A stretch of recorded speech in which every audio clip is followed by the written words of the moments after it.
नमस्कार उत्कली चैनल आउ एक प्रस्तुति को आपण को हृदय स्वागत करुछि।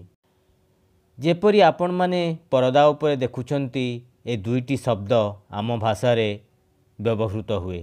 गोटे हैला अनुसूया, अन्नटी हैला अर्ण। ए अर्ण को आमे भात अर्थ रे व्यवहार करिथाउ। तेबे एहा केते दूर शुद्ध से विषय आजिर संक्षिप्त आलोचना।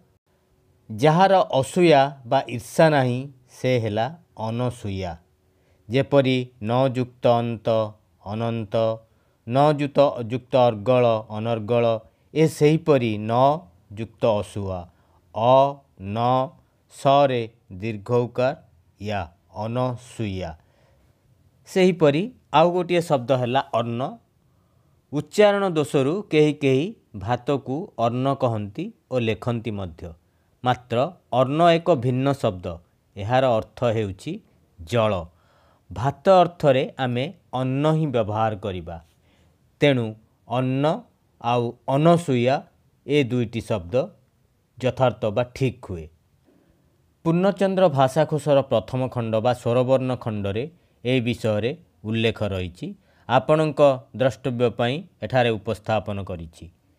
कार्यक्रमटी को समय दे देखिथिबारु आपणको हृदय कृतज्ञता। धन्यवाद। वंदे उत्कल जननी। आजिर दिनटी प्रत्येक उत्कलियंकर पई मंगलमय हेउ।